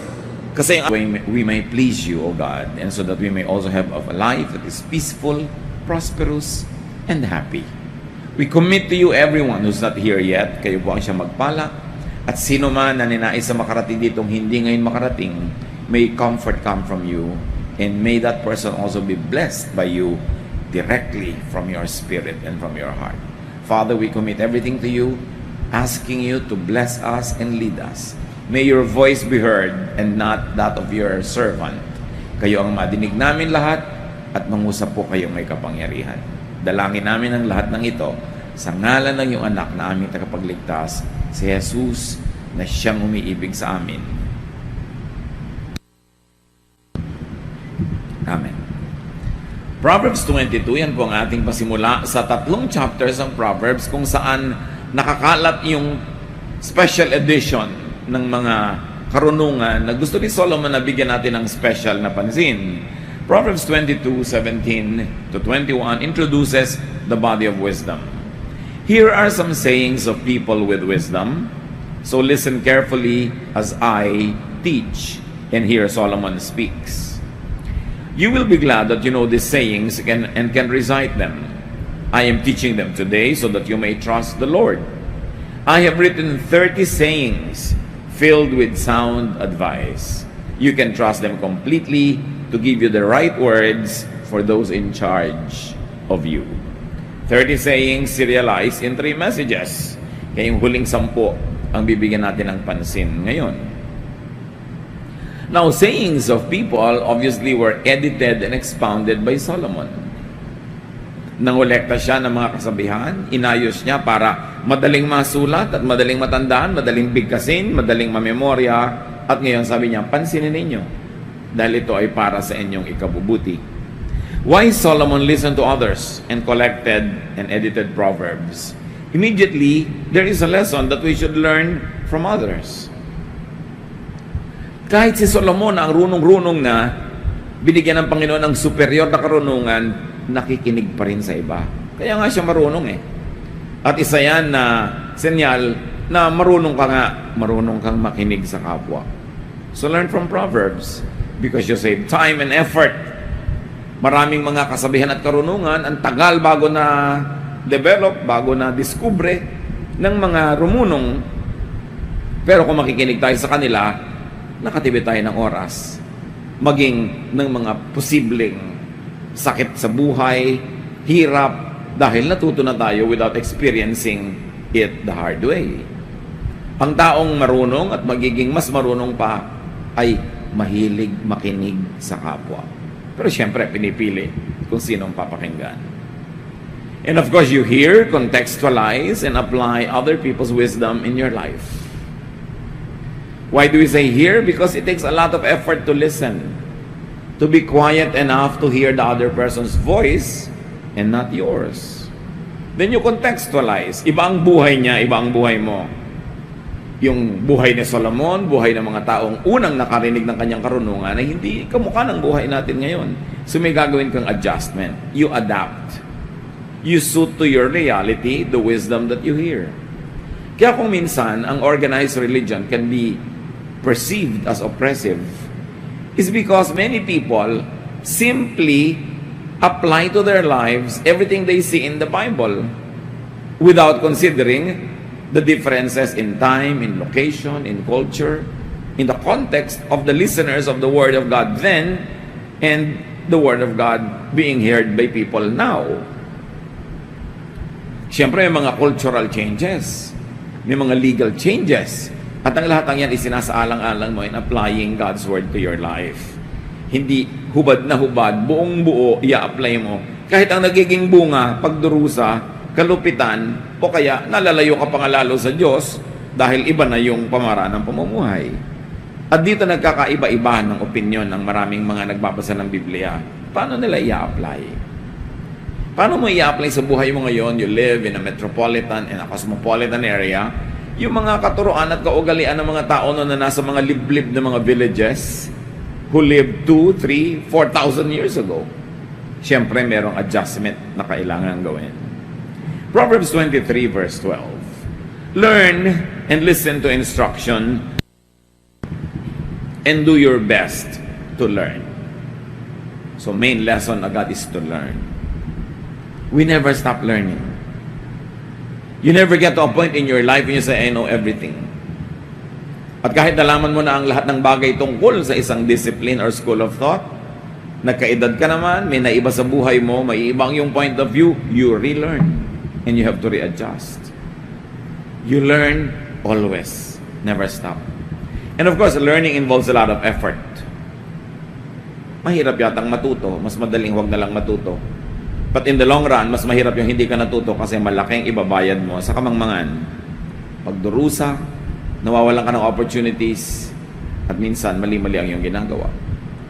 Learning involves unlearning.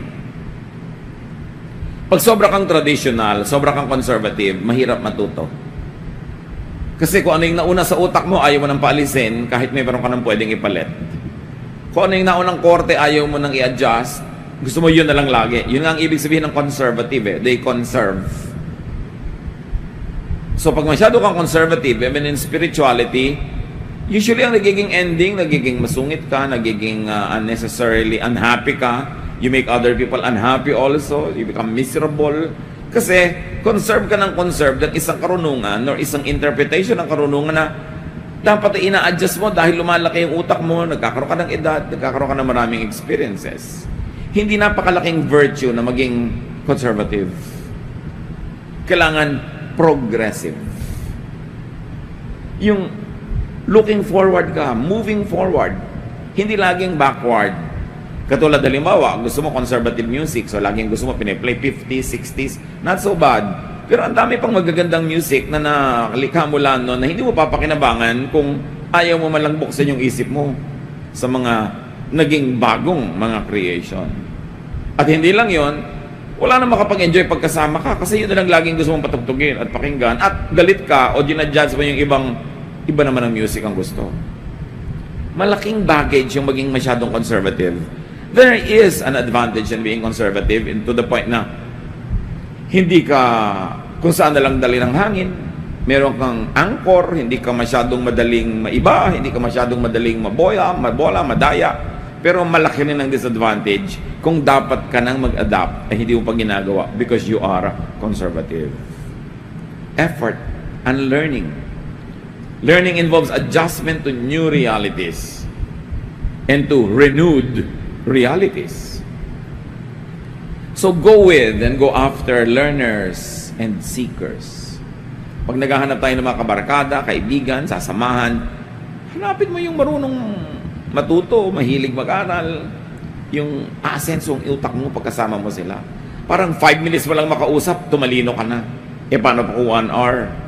Hindi yung ang tagal mong kausap, walang nadagdag sa'yo, baka may nabawas pa nga. Importante pinipili ang sinasamahan. And then sa Proverbs 24, maraming koleksyon ng wisdom na inilagay si Solomon. Verses 5 to 6.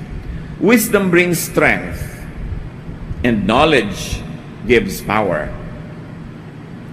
Battles are won by listening to advice and making a lot of plans. Here, Solomon puts a lot of premium to wisdom. Wisdom, of course, is knowledge applied the right way. Bago ka magkaroon ng wisdom, knowledge muna. And your knowledge, when applied the right way, when framed the right way to benefit you, to glorify God, to turn you into a better person, it becomes wisdom. Sabi niya, alam niyo ang mga gera na papanalunan sa strategy, hindi sa lakas ng muscle, hindi sa dami ng tao, hindi sa lakas ng mga armas, sa strategy, sa planning. So sabi niya, ang tunay na mananalo sa mga digmaan, physical digmaan yan, o emotional, o mental warfare yan, o spiritual warfare, ang magwawagi dyan yung may wisdom. So strength comes from wisdom. Baliwala yung 10 mga malalaking katawan na wala namang utak, matatalo rin yun at the end of the day. Ngayon, malakas ka na, may utak ka pa, edi ang laki ng advantage. But between the two, unahin ang wisdom. Real strength is not only physical, it is mental. Pag magaling ka magplano, kahit konti lang ang gamit mo, konti lang ang resources mo, mas marami ka ma-achieve kesa doon sa ang daming resources pero sabog-sabog ang utak, burara mag-isip, maraming wastage. Thought can move bodies and other physical objects. Pag naiisip mo, napapagalaw mo. Hindi naman yung telekinesis kundi pag naisip kasi ng tao, na-achieve If it is thinkable, then it is achievable. Sabi nga ng iba. So, laging pag-iisip, pagpaplano. Get advisors. Listen to advice. Hindi pwedeng alam mo na lahat. Pag may area na may mas magaling na tao doon, hingin mo yung payo niya. And always have a plan. Paano ko tatapusin ang high school ko ng 4 years or 3.5? Paano ko gagawin yung aking gustong mangyari sa buhay ko? Okay, gusto kong umasenso. Paano? I must have a plan. Because if I don't have a plan, it is a dream. Don't dream. Plan. Plan, of course, is a timeline. Ano dapat ang ginagawa ko sa ganitong oras? By this time, ano dapat ang na-achieve ko na? Para masusukat mo kung nakakarating ka ba, lumalapit ka ba doon sa goal mo o hindi. Sabi nga nila, if you fail to plan, you plan to fail. Actually, hindi nagpaplano, may plano. Plano niyang mabigo. Kasi hindi magkakaroon ng direction yung effort niya sa buhay. Kung tutuusin, alam na natin to lahat eh. Pero sabi nga ng matatanda, ang paalalay gamot sa taong nakalilimot. And it's always good to go back to the Proverbs. Yung dala mo lagi Bible mo, kay electronic yan, o talagang tunay na mga papel na pages. Tapos, kahit na may kausap ka, 3 minutes pa siyang bago dumating, nagbabasa ka ng konting Proverbs, ang dami na agad ang napala mo nun. Always feed yourself with wisdom of the ages. At nandyan, maraming Proverbs. Chapter 24, verse 7, wisdom is too much for fools. Their advice is no good. So fools cannot appreciate wisdom. So do not try to discuss wise things with a foolish person. Magagalit siya, mabobor, maiinis lang sa'yo. Paano po malalaman kung sino daw ang wise o ang foolish? Ito na nga isang sign. Fools cannot appreciate wisdom. Pagka merong matinong usapan, ayaw niya. Meron kang magandang sinasabi, ayaw niyang pakinggan. Alam mo na, ay, in this area, at least in this area, this person is foolish. Not for you to advertise it everywhere, but for you to be able to design what you might do with this person. Never listen to fools. Ina-assess mo without outwardly judging people so that you will know how to behave with this particular person. And know, you know, ay, marami siyang foolishness, therefore I will watch myself not to listen to this person. Or, whenever I'm listening, I should be very, very careful. Baka niya ako ma-influence wrong. Baka niya ako madala sa mali. Nag-iingat ka. Proverbs 24, 8-9, no one but troublemakers think up trouble. Everyone hates senseless fools who think up ways to sin. May application dito agad sa sinasabi ni Solomon. To avoid troubles, avoid fools. Nakita nyo, pagka nagkakaproblema yung isang tao, malalaman mo, ang dami pala niyang partner in crime, ang dami palang dawit, ang daming nakasabit. Dumadami yung nagkakaproblema kasi nagka-involved sila eh. So you avoid trouble by avoiding fools because fools are always attracting trouble. Isa pa yan na definition ng fool. Lagi siyang parang magnet, dinidikitan ng problema, dinidikitan ng gulo, sinusundan ng away, kahit saan magpunta. Therefore, that person has very foolish ways. That's why you avoid being with this person often. Paano kung dumating yung dagok ng langit sa kanya habang katabi ka? Di syempre, may tama na rin sa'yo yon. People who always get into trouble are fools. Kaya, kawawa naman yung ang napangasawa, foolish. Wala na siyang ginawa kundi ayusin yung gulo na sinusuotan ng asawa niya. Wala na siyang ginawa kundi ayusin yung gulo na ginagawa ng kanyang anak. Mga ganon. Proverbs 24:10, don't give up and be helpless in times of trouble. Ito, mahalagang wisdom. So, times of trouble are times for firmness and perseverance. Pagka mahirap, may project ka, dumating sa oras na hirap. May pagsasama kayo mag-asawa, dumadaan kayo sa oras na magulo, mahirap. Sabi, don't give up. May ginagawa kang proyekto, dumating ka sa period, ang hirap na, don't give up. Nag-aaral ka, ang hirap na, don't give up. Alam nyo kasi ang mangyayari pag nag-give up kayo mga kapatid? Lalaki na sana yung mundo nyo, dinadala na kayo ng problema nyo sa opportunity na matatalo nyo siya. At alam nyo naman ang mangyayari pagka nanalo kayo over the problem and over the trouble. Lalaki yung utak nyo, lalaki yung confidence nyo, lalaki yung mundo nyo. Pero pagpapalaki na yon, tas biglang natakot ka, tinamad ka, ayaw mo nang mahirapan, umatras ka sa safe area, umatras ka sa comfort zone mo, pinaliit mo lang yung mundo mo.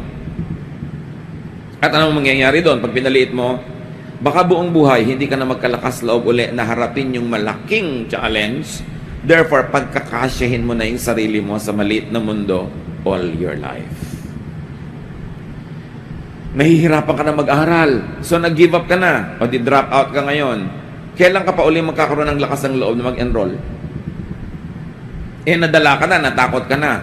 Habang tumatagal yung panahon na umatras ka doon sa problema, lalong lumalaki yung paniniwala mong hindi mo naman talaga kaya yon.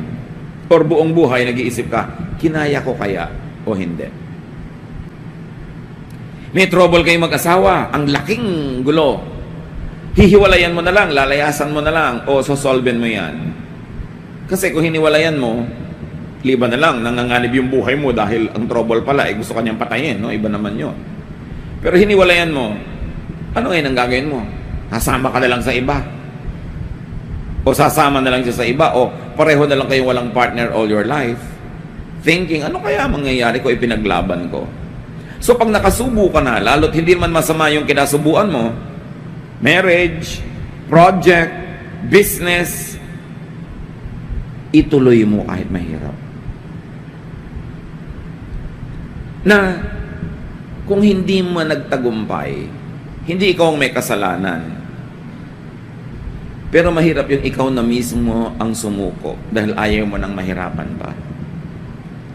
Kasi kung alam mong hindi naman ikaw ang sumuko, talaga lang hindi tama ang panahon, talaga lang hindi nangyari ang dapat mangyari, susubukan mo ulit yun eh. At malamang na mapagtagumpayan naman yung susunod. Pero pag ikaw mismo yung umatras, may effect sa'yo yun. Mawawalan ka na ng pananalig sa pwede mong magawa habang buhay ka na ngayong makukulong sa maliit na utak. Sayang naman ang buhay. Kung uubusin mo na lang sa maliit na mundo, pwede namang lumaki. Lesson from Solomon: don't give up in the middle of difficulty. Tsaka kung sa kalagitnaan ka, tsaka titigil, di sayang lahat yung investment mo, sayang yung nailagay mo na effort, panahon, sayang. Huwag niyong padaliin ang buhay na tuwing may mahirap, aatras na lang kayo sa madali. Kasi magsisimula kayo ng pattern ng atras, ng atras, ng atras. Ang buhay dapat abante ng abante ng abante para umaasenso. Proverbs 24, 11 to 12. Don't fail to rescue those who are doomed to die. Don't say, I don't know it. God can read your mind. He watches each of us and knows our thoughts. And God will pay us back for what we do. Ano daw ang huwag na huwag gagawin? Huwag umiwas tumulong sa isang taong nanganganib ang buhay. In fact, rescue those who are in danger of dying. Why? Because life is most precious. God is life. God is the bigger giver of life. And therefore, life must be saved as much as possible. Iba naman siyempre kung may gusto kang iligtas pero sa pagliligtas mo ay mamamatay ka rin o maraming mamamatay, doon ka mag-iisip kung dapat mo bang gawin or not. Pero yung hindi mo naman ikamamatay, halimbawa, merong bloodletting, merong donation ng blood, ikamamatay mo ba naman na mag-donate ng mga isang balding dugo? Gusto mo isang galon na lang, isang pint. Hindi mo naman ikamamatay yung regular na i-donate. Ba't di ka mag-donate? Nagliligtas ka ng buhay nun. Kahit hindi mo kaharap yung nag-aagaw buhay, maimpang dudugtong sa buhay ng isang maaaring malagutan ng hininga dahil walang dungong available, yung ibibigay mo. Isipin mo, isang tao, imbes na matay na ngayon, dahil na-donatean mo yun ng dugo, na buhay pa ng 25 years, 10 years, o kahit 3 days. Napakahalaga ng bawat sandali kung ikaw yung taong mayroong nagbuhay na gusto mong pahabain. So mahalaga nagtumutulong tayo. Yung nagpapadala ka ng mga donation mo sa mga nasasalanta, hindi mo alam, simpleng kumot can save somebody sa kanyang ginaw, na kung hindi siya nakumutan, nagkaroon pa siya ng pneumonia at kinamatay pa niya. You can never tell. Ba't ang sinasabi, huwag kayong magmamangmangan, alam ng Diyos ang iniisip nyo. At dahil siyang nagbigay ng buhay, pinagpapala niya ang sinumang nagdudugtong ng buhay kanino man. Mas hindi mo kilala, mas hindi mo mahal, mas heroic. Mas wala kang mapapakinabang sa paghaba ng buhay niya, mas nakaluluwalhati sa Diyos. Napakahalaga ng buhay. Marami tayong pwede magawa para pahabain ang buhay ng tao. Kumisan, simpleng-simpleng tinulungan mo na mag-enroll, hindi mo alam, pinahaba mo ang buhay dahil hindi ba meron nga hindi nakakapag-enroll, nagpapakamatay. So tinulungan mo lang pala sana makapag-enroll, humaba yung buhay ng tao. Alam niyo yung mga bunga ng ating mga tulong, hindi naman natin alam lahat ang nagiging bunga eh. Pero alam ng Diyos. At sa palagay niyo, yung Diyos na marunong mag-compute, marunong magsuma, hahayaan niya na hindi niya kayo gantimpalaan sa tamang ginagawa. Always be in the giving mode.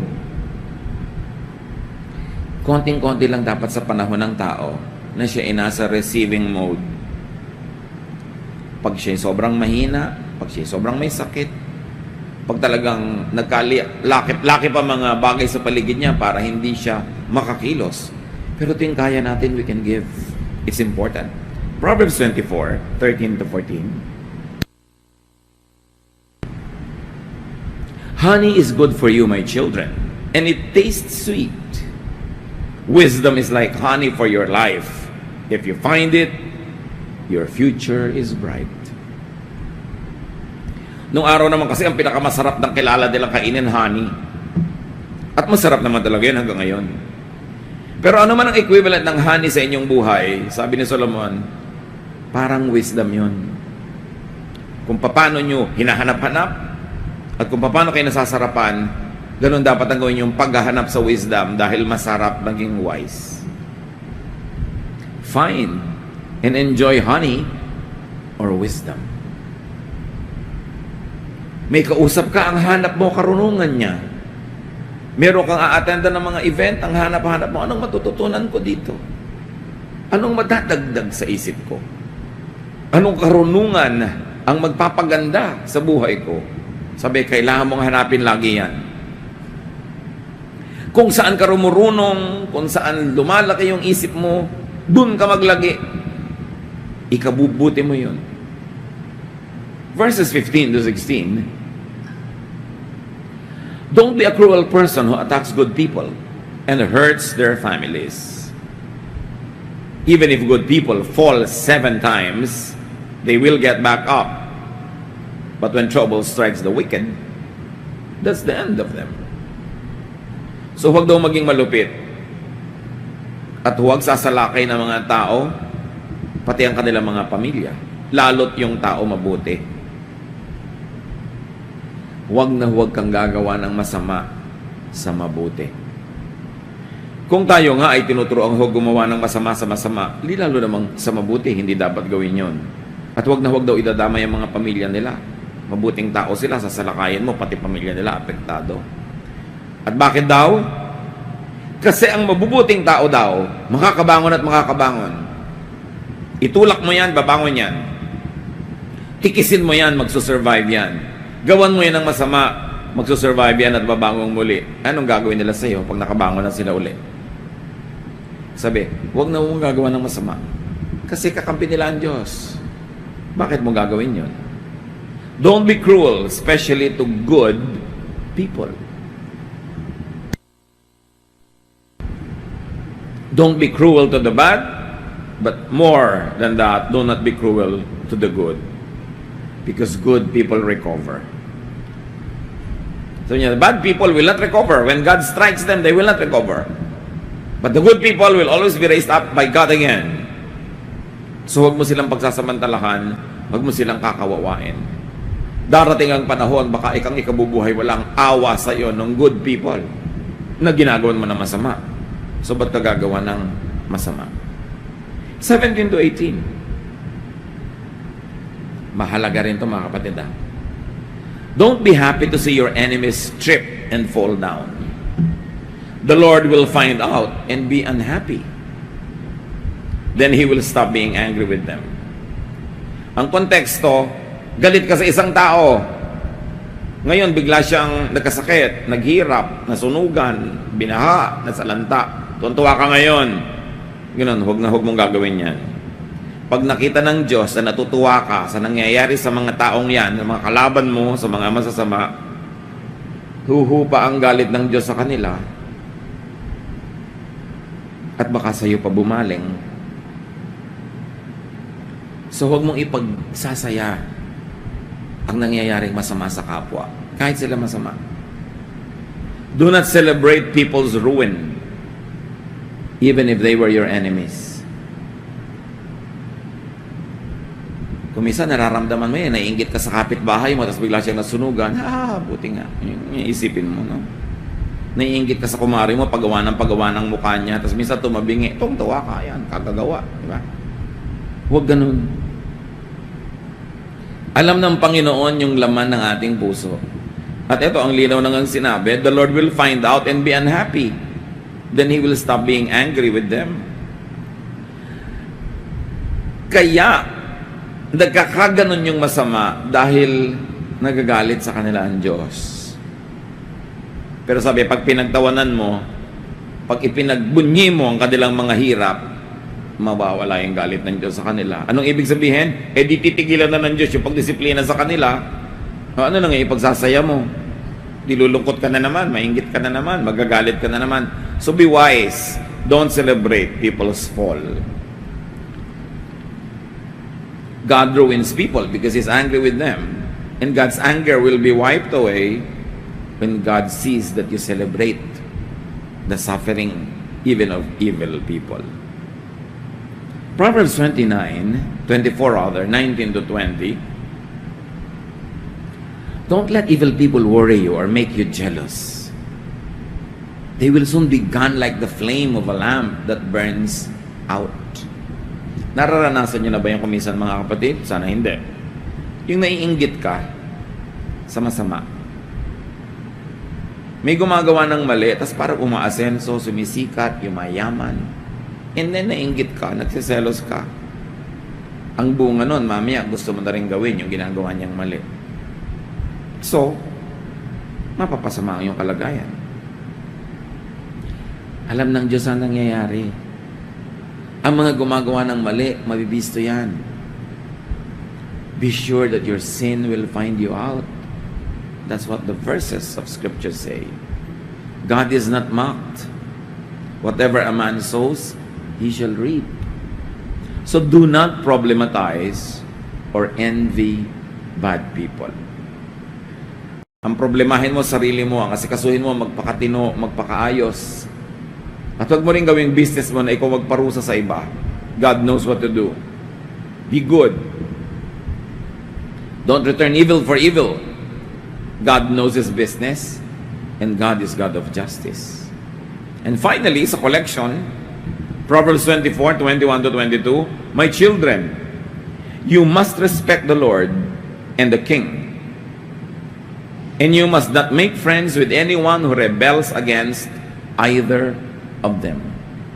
Who knows what sudden disaster the Lord or a ruler might bring? Ayaw na ayaw ng Diyos ng rebelliousness kaya sa Kanya o sa Kanyang mga piniling mga namamahala. And generally speaking, unless a ruler is obviously, hopelessly evil, God likes that ruler to be in his position. Kasi kaya naman ng Diyos alisin yan kung ayaw na niya. So ang sabi dito, mga anak, tiyakin nyo lang na iginagalang nyo ang Diyos at ang hari. Wala na tayong hari ngayon, so ano yon? Figures of authority, employers, superiors, leaders. So ganun, make sure that you respect the Lord and your leaders. And you must not make friends with anyone who rebels against any of either God or the leader. Okay, hindi naman ikaw yung nagre-rebel, pero nakikipagkaibigan ka, nagko-cooperate ka doon sa nagre-rebel, damay ka rin. Sabi niya, alam mo ba kung anong pwedeng dilubyo ang pwedeng datnin ng sino mang lumalaban sa hari o sa Diyos? Hindi mo alam. So, huwag kang maglaro sa ganyang larangan, mapanganib. Huwag kang makikipagsabwatan, huwag kang makikipagtulungan, huwag kang makikipagbulong-bulungan sa mga rebellious people. May parusa yon. Liban na lang yung nire-rebella nila. Diyos na mismo nagsabing, rebel against that king because he is obviously, hopelessly, clearly bad. Unless that kind of condition is met, we are to submit to authority.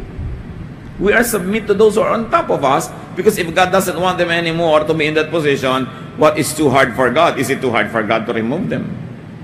Sasabi, huwag kang makikipagsabuatan sa mga gustong gumawa ng gulo. Respect those in authority. Do not flaunt your strength or your charisma or your money. Respect those in authority. Pag sinabi mong, bakit siya ang nasa position of authority and not me? Eh kung gusto ba ng Diyos na ilagay ka doon, mahirap ba lang gawin yun ng Diyos? Nandiyan ka dahil diyan ka dilagay. So magpakatino. Do not cooperate with rebels. God is usually on the side of those who are in authority unless those in authority are clearly, obviously, terribly bad. Nuggets of wisdom to learn from Solomon. Be wise. Wise. Wise. Wise.